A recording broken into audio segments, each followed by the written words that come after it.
concerned. Third, Will the build goodwill and make friendships. fourth, Will be beneficial to all concerned. please be seated. Rotary Zone DPS, please. Okay.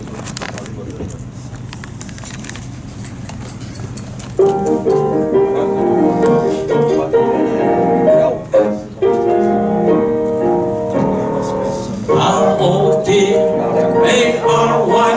that spells Rotary. R-O-T-A-R-Y is North and NC. From north to south, from east to west, it profits more to serve the best. R-O-T-A-R-Y, that spells Rotary. Thank you. Welcome. Introduction of distinct Rotarians and honorable guests. PP Su Min, please.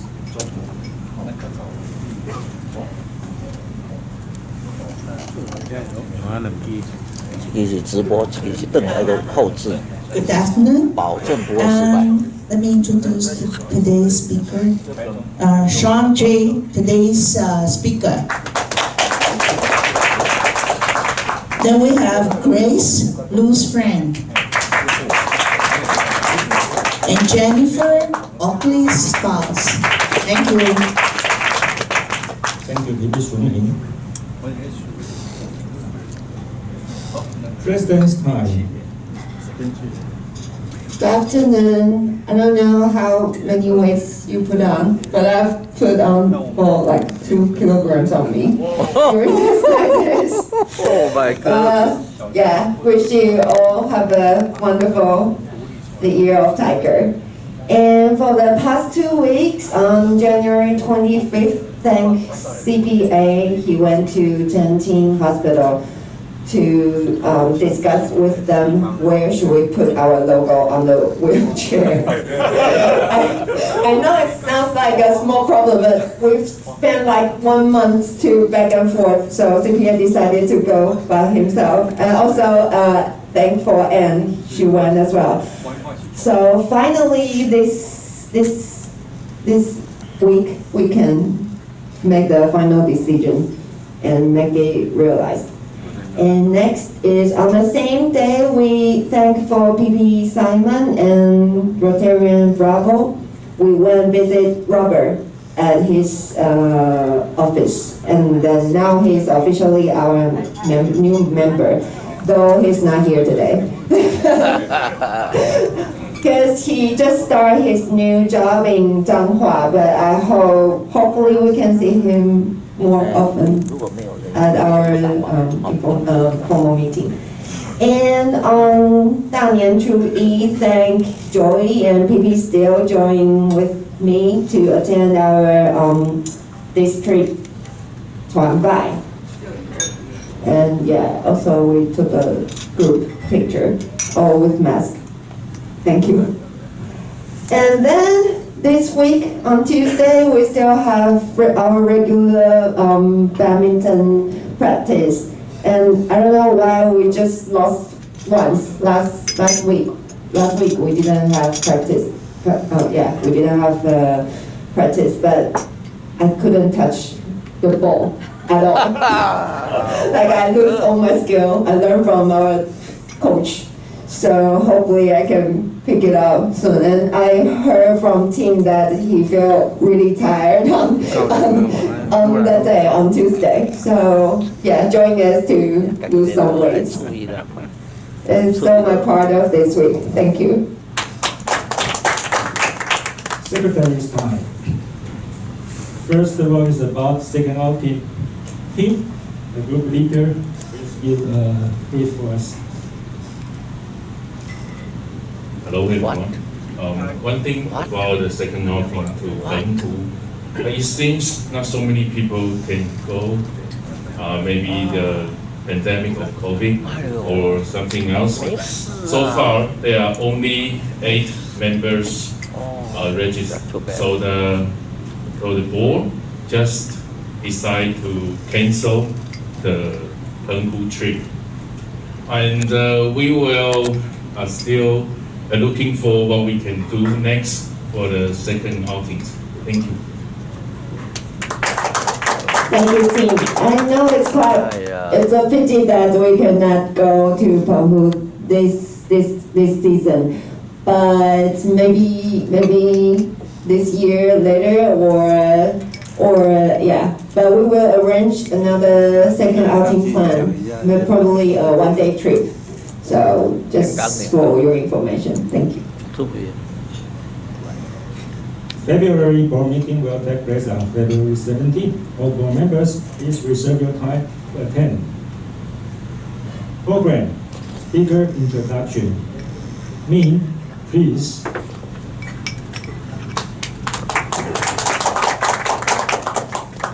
Happy New Year, everyone. Yeah, today's speaker, Sean Cheng, is a good friend of mine. Sean is actually American-born Chinese. He was born in Florida, and but his 老家是高雄人. Okay, so he came back only 9 years ago. So, but I heard that he couldn't speak in Mandarin when he first got here, but now he can speak fluently. So, yeah, good. So it's okay for him. And Sean actually graduated from U of Maryland, majoring in civil and environmental engineering. And he's a leading pioneer in green architecture and sustainability study in Taiwan, actually. So he's the first one, I believe, to got a WELL AP, and he's a lead fellow, and he actually travels internationally to. He's like a missionary, right? Like to give out all the strategies and all the ideas about sustainability. So today, actually, he's going to give us a lecture on ESG, environmental and social governance. So welcome, Sean.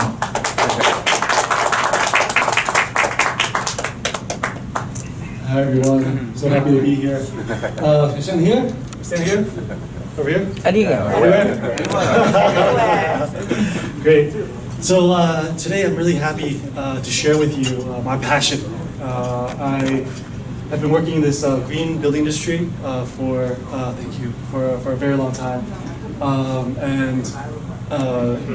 You know, buildings are very important to everybody. Buildings, we spend 90% of our times in buildings. So either at your home, or you go to work, or you're at Florenza, and you're eating, you're always in a building. So the building impacts the environment and your health very much. So those are the topics we're going to talk about today. We're going to talk about what is a ESG report, and how does buildings impact, okay? Buildings are very impactful to us, and what our company does is we focus on consulting, building design, simulations, testing, and then monitoring. So it's basically the life cycle of a building is what we focus on. We try to optimize, we try to create high performance, healthy buildings, try to optimize the lifespan. So thank you, Ming, for that introduction. Every time I speak or I go to a presentation, I always get asked 2 questions. 你为什么回来台湾? And 为什么在台州? Those are always the 2 questions. Coming back to Taiwan, as being mentioned, I grew up in the U.S. and I came back to Taiwan in 2013. We started working on Google's project, data center. And we started working on a lot of their projects. I didn't think I would be in Taiwan for very long. I thought it was like a 1 year or 2 year assignment, and then I'd go back to the US.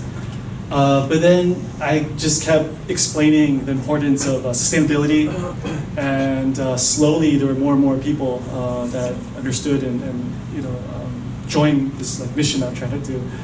And now in Taiwan we have 18 employees, so it's pretty good. And then right, and then 2021, and then so that's why I'm in Taiwan. And then in 2021, I got awarded Lead Fellow. So that was by the United States Green Building Council. Only 6 people in Asia have gotten that award, so that's pretty exciting. Why Taiwan? I feel that, I mean, living in Taiwan, so how I respond to people is just, why Taiwan? So they just laugh and then we keep going. But the reason why I feel we've moved back and we've established ourselves in Taiwan is that we can make a bigger impact in Taiwan. And the clients that we work with are always the multinationals. We started working with this level, and then we started working slowly infiltrating down to even in like 工业区, and a lot of people that buy into these ideas, understand how important it is to operate buildings more sustainably and efficiently. So it's just been an incredible journey these last few years. It will let me go to China, which I never thought I'd go to China, Japan, Korea, Southeast Asia. So it's been a great venture. So I want to ask everyone, do you guys believe in climate change? You got 气候变迁. So many people don't, and that's okay. Like President Trump in the past, he doesn't believe it, right? That's okay. I like to share with. This is when I was in Beijing. I was just in a hotel, and it's just so many buildings, and I think it's really important to note that, right now it's 2022, right? And on this earth, there is 7 billion people currently, right? In 2030, there's going to be an additional billion people on this planet, right? And when you think about that, it's like, what's a billion? What is that? That's the equivalent of the entire Western Hemisphere, another Canada, another United States, South. So on this planet, we need to figure out how to deal with another billion people that consume resources, natural resources, food, water, electricity. Like, how are we going to do that, right? We need to keep building new buildings. We need to keep, is the resources enough?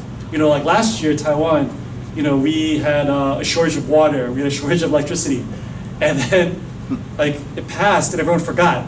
This is going to be a reoccurring problem, and we need to stand as like leaders. We should stand at the forefront of this issue.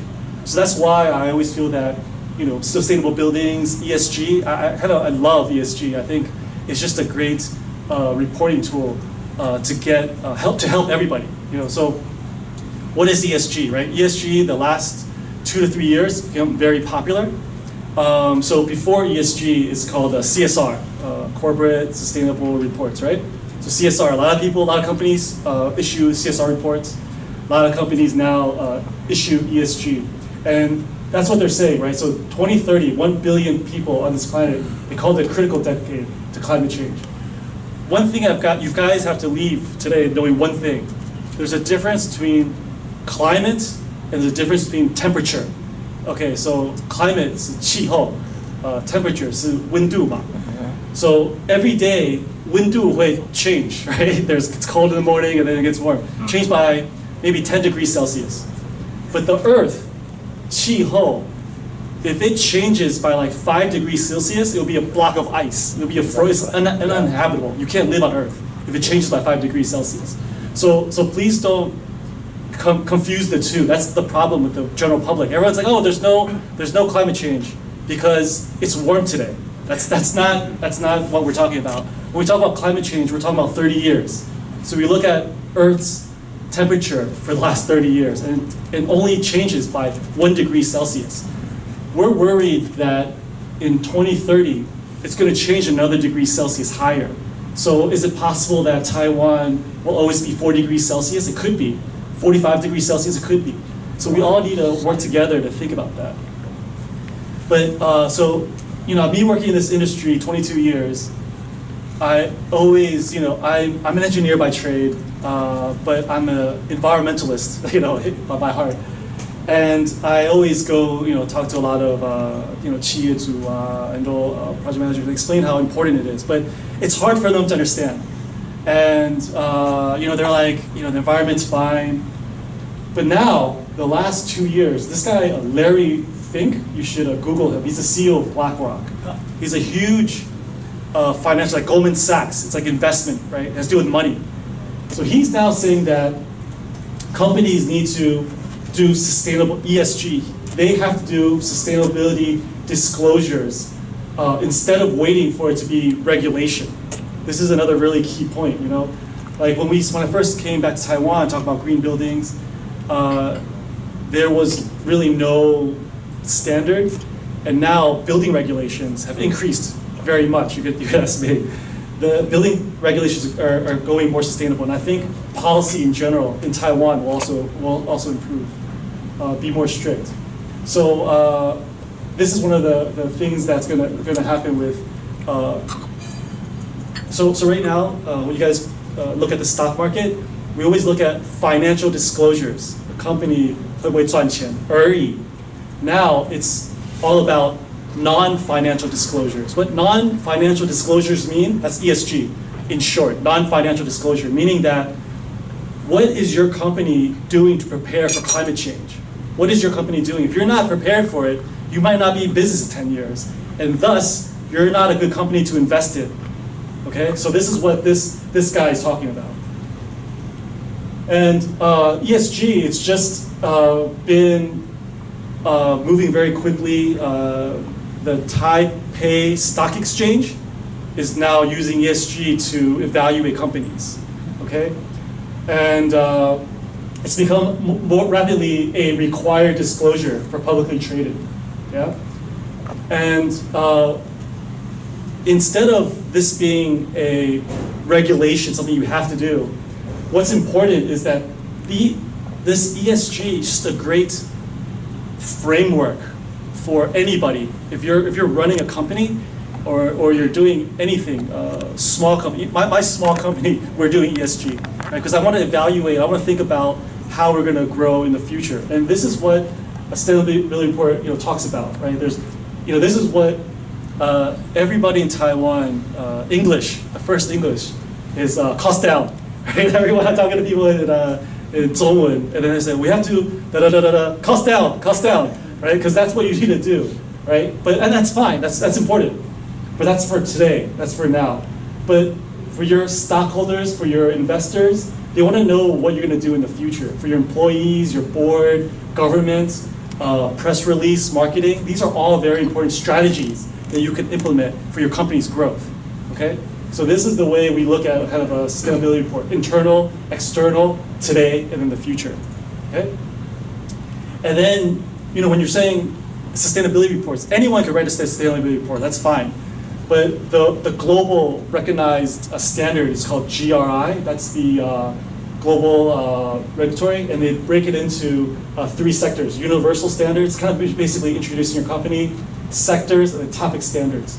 So the 31 standards that you have to include in your ESG is your economic performance, market presence, indirect, right? So that's economic. And then there's your environmental, like how does your company impact your material usage? Everyone has material usage, energy, water, biodiversity, emissions, waste, your products, non-compliance. So these are the things that look at: economic, environmental, and then your governance, your G, so ESG, right? And then your social. How do you treat your employees? How do you treat your workers? What are the rights, societies? So these are all things that you don't have to do, but you have to start thinking about. It's sooner or later, right? That's kind of the whole thing. Sooner or later, you need to evaluate these things. And then once you do that, you look at you get scores. So this is all. By the way, ESG, it's all public information. You can go onto the internet and download, Taiji Dian's ESG, Acer, whoever you want. All publicly traded start writing these ESG. They just call it ESG, CSR, or sustainability reports. These 3 things, okay? And they grade you on that as well.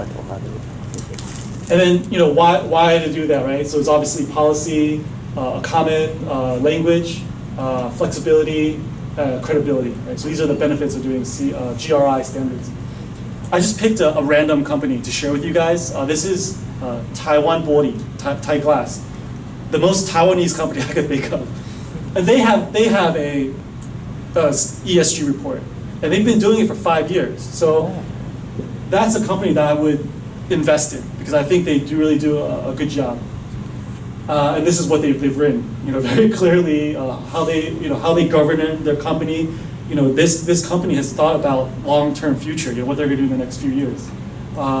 This is their talks about their environmental, and this talks about ecology. Okay. And this is another company, right? I started working with Ming on this. This is how I met Ming, actually. We worked on another company that I would never think wanted to do sustainability, Taiwan, right? Taiwan is also, this is Taiwan on their website in English. They have this. I was so surprised. But it talks about how they're building more things and what they're doing for their ESG and their global standards. So I want to, today I want to share with you what ESG is, and it's just a report. It's just a tool for you guys to think about how to, your future, the growth of your company in the future. But you have to have goals, right? They don't tell you what the goals are. They don't tell you what you have to do. They just tell you what you should write, what the framework, what's involved. What everyone loves to talk about, what's been very popular is the United Nations sustainability goals. So some 建设公司, they started writing this as well. So it's nice. But these are the 17 sustainability goals, and Taiwan government is also involved in this, and they also have strategies to meet these goals as well. So it's a leadership goal, right? And our government is also doing that. And this is what the buildings, we're in buildings every day, and this is what buildings impact. This is, you guys see that? This is 3, this is health and well-being, climate, atmosphere. This is economic growth, right? This creates more jobs. This is about innovation, city and planning, consumption and production, climate change, life on Earth, and then partnership for the goals. So these are all the things that buildings contribute to a lot of this. So you guys know that, so ESG, you have this report, and then what you have to do is find content, 你要有内容.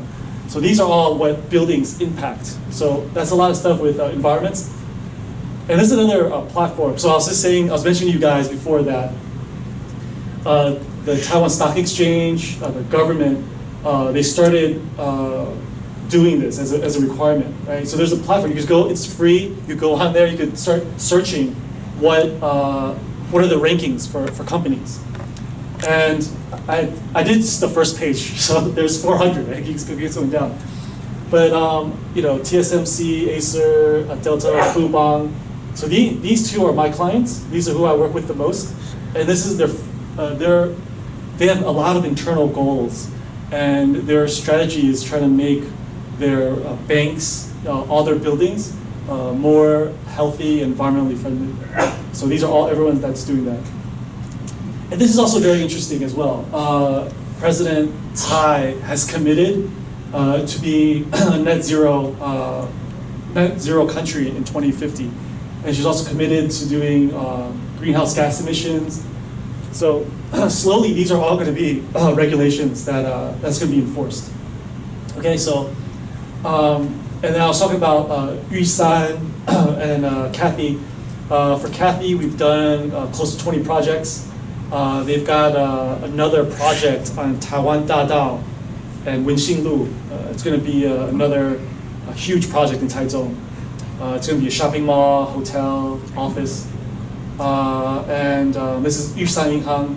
They've got 30 projects that's going, doing all this. So every time they do building design, so they do new building, interior renovation, and then existing building. So existing building is a big issue, right? Like how do we reduce energy consumption? And I'm reviewing all of their banks. And how do we do that? So ESG is the goal. UN is all these standards. How do you do it? How do you do it, right? So we look at the indoor environmental quality. We look at how to use, is indoor air safe? With COVID now, this is a big issue, right? We look at all the materials, like how do you do waste management, right? We look at the location of transportation. How do we get people to stop using, change to electric cars, that kind of thing, and how to use more public transportation. The sites. This is what people always think about green buildings. Is this? They always think about 绿化, right? That's one part, But you can see that high performance green building has to do with a lot of things. How do you save water? How do you save energy? These are all important parts of our building analysis. And then so we spent a lot of time talking about ESG. We started talking about a little bit about environment. I want to spend the rest of the time talking about health and the importance of that. And then G is about the governance and how cell phones and how technology can help us get us there. So these are all very integrated. Governance, society, and then environment is all very integrated. And again, we use healthy building standards. We look at air, the quality of the air. So that's another important thing. What is the quality of the air? What's the quality of the water that we're drinking every day? The nourishment, light, movement, thermal comfort, sound, materials, mind, and community. So this is more of governance, society part. So I was in Qingjing recently, right? Just enjoying the views and relaxing with my family. And the next day I had to go to work, right? And I was telling you I had to go to Nantou. And then it's just like the complete opposite, right? It was just like air pollution, so bad, and I love living in Taiwan in 2013. Now, it's not as great, right? I think air pollution is really a big problem, and the first thing we do is solve the problem within our control. So that's the interior, where we work, where we live. We want to make sure that we're breathing this type of air every day and not this type of air. So that's something we always try to focus on when we're doing building design. And this is really an interesting fact. So, every day we consume about 2 pounds, 1 kilogram of food. Right? Maybe today a little bit more, right? Because we're here. And then this is water, how much water we consume. This is how much air we consume, right? So it's like 12 times, right? We're breathing lots of volumes of air. And we need to have better air quality. I think it's very, very important. And these are all the sources of different types of air pollution. And we're in buildings every day, right? 90% of the time. And how do we improve this? Those are the things that we look at when we're talking about building healthy buildings. So the first, when Ming introduced, this is one of the leaders and innovators. It's Guo Yuanzang of Zhanghua Juliao Yuan. He started, this is such a good case study. 这是月子中心, so people that have low fertility rates. You want to have babies, you can't have babies, you go here. So this is in Asia, the percentage is 40% if you go somewhere else. For here, it's 60% you can have a baby. So it's a really high percentage rate. And what we did was we wanted to make sure that there's no pollution indoor at all. So these moms that come here are just in a very safe, very clean environment. And we've also done that for World Gym. And that's how we monitor their space. And it's with a lot of technology. They can see their air quality real time. So if they see this, that's not good. So you gotta go and fix the CO2 problems immediately. Water, right, essential. And then these are all different types of contaminants. These are things that the government doesn't take care of. So there's a lot of these different type of pollutants from wastewater treatment, industrial, and then there's a whole standard that we should try to get rid of as well. Okay, so water pollution. So this is the first building that would also do this as well. We tested, this is in Kaohsiung. This is 明市的董事长, 那个郭董事长. He built this building, and he wanted, because he's living here, so he wanted to make sure that all of the water is treated before it gets to each unit. So it's all very high quality standard water. So you don't have to extra. So when you have the water, it's not as most of the pollution's already out. The third thing we look at when we're looking about the S part is about light. Light is very important. I don't know about you guys. Do you guys start having like problems sleeping? I'm starting having. I think I'm getting older, but everyone has a biological clock, and sometimes when you're like going to sleep and you play with your cell phone, it's not good for you.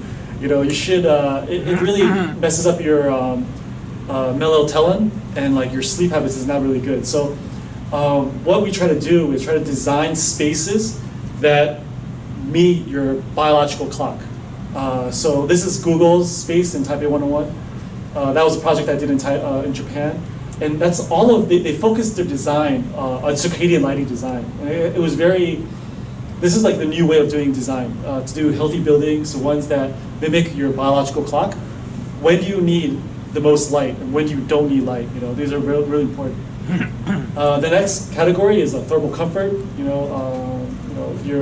Your happiness and your state of mind is attributed with your thermal comfort. So when we're talking about green buildings, environmentally friendly buildings, the other thing we have to talk about is how your space also impacts your mood, right? And then this is like a 李主任办公室. They also believe that as well, and then we help them.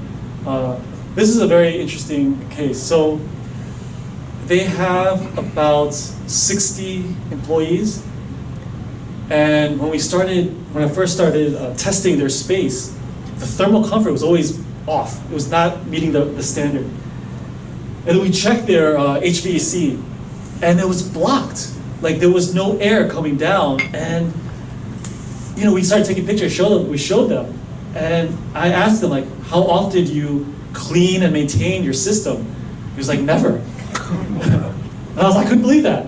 So we spent some money retrofitting the air condition, and then everyone was like, wow, we could tell the difference. It's much more, the comfort's more comfortable. So it's like, man, these guys, like some of these architects, they work like 12-hour days and 12, 14-hour days. I heard some of them sleep under their desk, and it's like such a horrible environment. I couldn't believe it. So they're very happy. And now a lot of their building design, they always want to focus on thermal comfort. Thermal comfort design is very important. And the next part is materials. These are also things that we are in contact with every day. Taiwan is a place that innovates and produces a lot of 化学. And we keep making up new things, right? And the problem with our building material is it's not transparent. We don't know what we're buying. And a lot of these chemicals, we don't know how it impacts our health. Like for example, lead, right? Lead in pipes. We didn't know that was bad for us, or mercury, right? They're in lamps. We didn't know that was bad for us. So what we need to do is have more disclosure, right? More transparency in materials. And we didn't know where materials are getting their source from, the raw material from, and how their materials have a life cycle as well. We didn't know. We didn't have more transparency. So healthy materials is something. Material transparency is something that we're also pushing for as well. So these are all just materials. These are all more transparent. And then the last part that we'll talk about, maybe we'll open up for Q&A, is about mental health as well, right? So I think COVID's kind of changed the way we've lived our lives, and we're spending a lot more time, and how does that affect us mentally?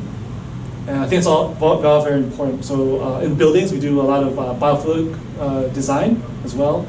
It makes us feel better if we're working at home now instead of working in the office, or if we're office design should also be different. So because of ESG and because of all these different types of building standards, I think that's pushed the building industry in the right direction. And the last thing, I think, we just talked about building materials, right? And there's the lack of transparency. Buildings also have a lack of transparency. And UL, this 100-year company out of Illinois, they've created a healthy building standard. And that's another standard that's really going to be pushed you'll start seeing this a lot. 很多建设公司开始在做这一块。It focuses on different tiers: air quality, water, hygiene, light, thermal comfort. So these are different certifications. We're going to be using that as a standard as well. Fongjia Daxue is going to have the first. They have a sense lab. So we created this sense lab where it deals with this as well. So maybe next time we can invite you guys to go come see it. So, I've thrown a lot of concepts and things at you guys. I just want you to leave here, this ESG and sustainable buildings. Just have a few concepts, right? Like one is climate versus temperature, right? Second is about performance data, right? Like you guys manage your companies or you manage your department. You talk about KPI, right? So we do talk about KPI as well for buildings, right? So once a building is designed, once it's under construction and under operation, these are the things we look at, right? The environment, the energy, water, materials, location, indoor air quality. And then we use that to evaluate if this is a high performance building or not. Okay, so this is just real quick. So the last thing I want to leave with you guys, is how hard is it, right? How hard is it to write an ESG report? How hard is it to do a sustainable building, sustainable healthy building? And I always say it's pretty simple. I think you just gotta start the conversation, collect data, start monitoring. So this is for existing buildings, right? So your home, for example, your home, you can start understanding like how much data, how much energy, how much water you consume. You can compare it to your neighbors. And then, what is the situation of the space? How is the air quality, the energy, right? Do you have policies in place for your office? How do you audit your waste, right? And then once that's all done, there's a baseline standard you can compare it against. And then if it's all good, we just make a submission to the US. And then we do a final audit for testing, and then you get a certification. That's kind of like the process we take projects on. So it's usually like, the longest would be a year, the shortest would be like 6 months, right, for existing spaces. So this is, I think, my last slide. So this is basically the summary of today's presentation, right? So when we talk about ESG, when we talk about sustainable buildings, we're just talking about transparency. In a 30块钱的笔杆, they tell you the total fat, they tell you the trans fat, the cholesterol, sodium, carbohydrate, protein, vitamin. Right? When you go to McDonald's, they tell you that, and that's all we're looking for. We're looking for transparency. ESG is just looking for transparency. It's looking for, this company has thought about, its future and impact on the environment. Transparency is what you want to leave as your legacy, right? Like, what are you leaving? What do you want to leave for, the next generation? These are all things that I think ESG and sustainability helps everyone evaluate. Okay, so with that, that's it. Thanks a lot, guys.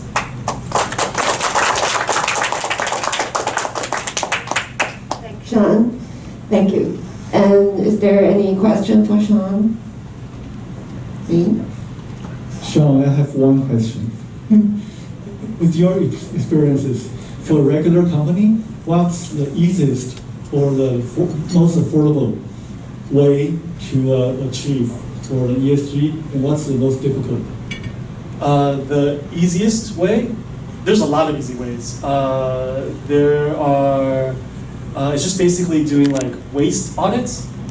So when I started doing Kathy's building, we found that they were just throwing away a lot of things. So all you have to do is talk to your, a lot of simple evaluation of your waste, and then how to divert your waste stream. Those are very free ways. The second way is about operation, how you maintain your space. You know, so like for example, there's a lot of offices that turn on their air condition at 6 o'clock in the morning. And I was like, why do you do that? So, because people start working at 9, so they want the place to be cool. So for 3 hours, it's just waste. You know, those are like a lot of no cost evaluation. There's a lot of things. I think once you start looking at the ESG categories, you can start thinking and brainstorming about ways that is free to start changing, you know, your habit. Changing your habit is free, right? Just if you want to or not. Yes, sir, if you want to or not. It's like going to the gym, right? You know, you have a gym membership, but if you don't go, it's hard. So I think there's a lot of you know, free ways to do better. The hard ways are retrofits. So there are very, you know, like your lighting retrofits or HVAC retrofits, you know, or changing your facade, right? Like that's a big cost for buildings. But I don't know. I always feel that when you know, Ming is very practical, so he has to cost. But you know, when I think about cost, I always think about value, right? If I do this retrofit and my payback period is 3 years, is it worth it? So every company has a different threshold, right? So some companies will say 1 year, 3 year, 5 year, right? And then you kind of evaluate it. But I don't know, because of like ESG and like the commitments companies are doing, I think all of it is all doable. It's just when do you want to do it? Because I think when you look at buildings, you know, these investments, they're not short-term investments. These are 50-year, right, investments, right? These are things that you leave for your kids, right? So you should think in a much longer, you know, and I think, I just think the way you look at your car is a really good example. The way you look at your car is the way you should look at your investment for your home or your office or for your company. It should be a long-term, not, you know, the cheapest way out. Because, you know, what happens if you get cancer because you purchased toxic material that you didn't know about, right? And, or you're smelling formaldehyde every day. I mean, that's like, what's the cost, you know, benefit ratio for that? That's something you've got to, and everyone has to make their own like, choice for that. But I don't know. I always feel that cost shouldn't be, like, your health should be one of the issues that you evaluate, right? So I'll leave the final thing is when you evaluate ESG, you look at a triple bottom line concept. You know, like most Laoban always looks at bottom line. What's my bottom line, right? But I always say it should be a triple bottom line. How does your choice impact society, and how does that choice impact the environment? Then you can make the choice. Maybe still the cheapest. Maybe you still go. Maybe you still go cheapest. That's okay. But at least you thought about it. I think a lot of Laoban don't get that choice. They just like, oh, it's just you know, no one told them. There's no disclosure. There's no transparency. So they just make that choice, the cheapest choice. Thanks.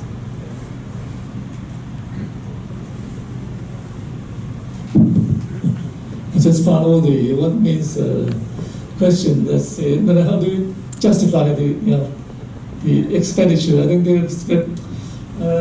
My way is you can just do in the ESG just for being praised by society that you're good to it, environment friendly. There's some, like you mentioned about the air conditioning. Mm-hmm. Okay, there's some making more energy efficient and health conscious. That type of things. Okay. What if when you do the audit and you have that your whole air conditioning system need to be changed? that cause any what we call the objection from your client in some way. And secondly is that the carbon neutral is the same thing as zero emission, or different, two different things. Yeah. Thank you. Two great questions. The first one, I would say, so none of this is required, right? Like you don't have to, unless you're publicly traded, unless it's a publicly traded company, like none of this is really required. So my point is, even if you're not a publicly traded company, like I did a project. I think this is another great example. Is Junyou. They make like 环保杯子, and they're not publicly traded, and they started doing this as well. And what it does just gives you more insight to your building and to your company, right? And then you can kind of evaluate, are these things that I want to do? And even if you do an HVAC audit, it's just a report. It just tells you these are the things you can do. An audit, there's like some audits that I just audited Taiwan 美国学校 TAS. I just audited that school, and we gave them like a list of like 40 things. You don't have to do all of it. It's just information for you to kind of think about. Oh, these are things that you know what it is. It's like a health check, like a 健康检查, right? You should do a 健康检查 every year, right? You should also do that for your company. You should do that for your building, and you should do that for. It's just more information for you. It's not you don't have to go. You're not forced to spend money to do it. It's just informational. So that's the first thing I would like to respond. Carbon and emissions. It's just like temperature and climate. It's these words are all very integrated. Greenhouse gas emissions. Greenhouse gas emissions is what happens when all the carbon can escape from the ozone. So that's the emissions part. Carbon is more net zero carbon has to do with a lot more things. Carbon has to do with operational carbon. So that's your scope 1, scope 2. It's basically how the energy usage or water usage of your building. And then there's embodied carbon, and that's basically, we just talked about the materials. You drive your car, your employees. It has to do with transportation. It has to do with the source of energy. It has to do with how you do with your waste. So these are all different subjects, but they're all kind of tied together. They're integrated. So it's there's another concept. There's another term that's very popular called RE100. It's renewable. It's 100 companies committing to renewable energy. So it's RE100. So a lot of companies in Taiwan have committed to that. So like Taijidian is also RE100, L'Oreal, a lot of different types of companies. They're trying to get to net zero energy. Net zero energy is a part of carbon. So that's a portion of it. That's one of the parts that we evaluate. And so is emissions as well. Okay, so they're just different terminologies, but it's all very, very integrated. Thank you. Anyone else? Or Sean? Vinu?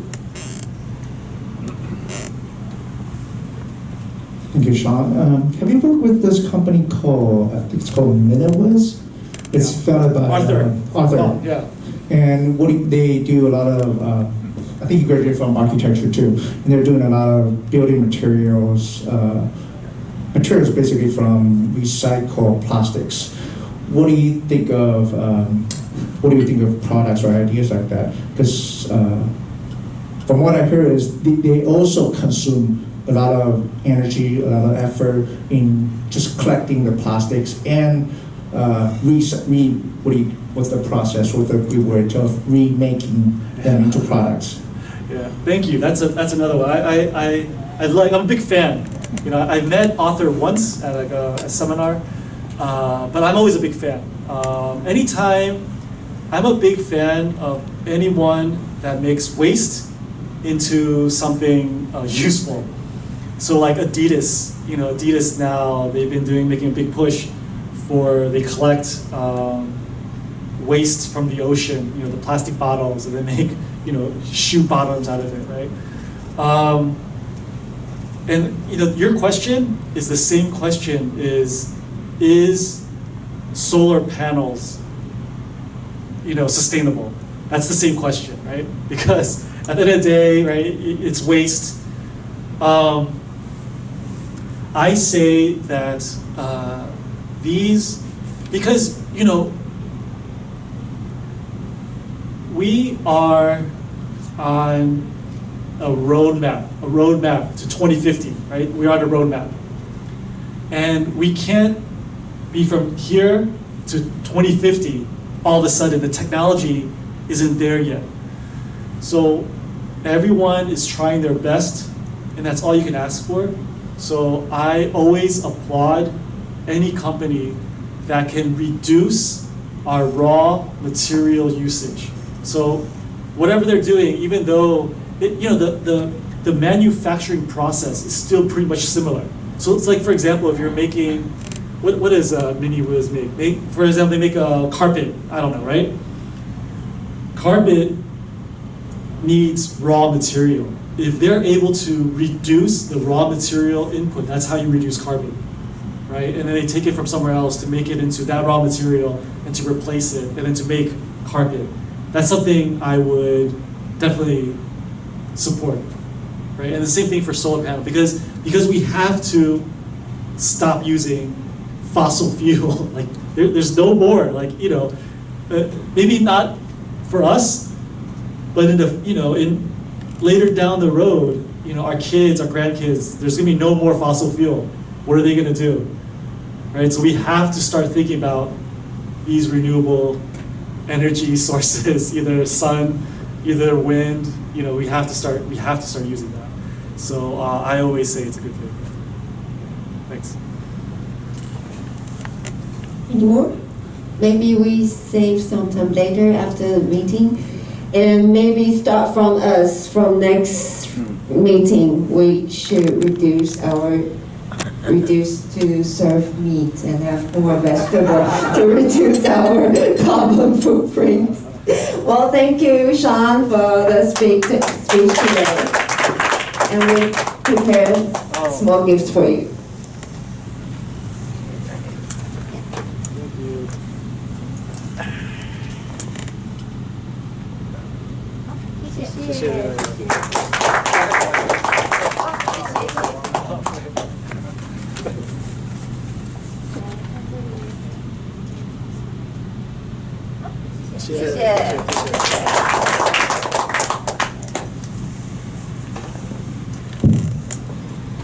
Attendance report.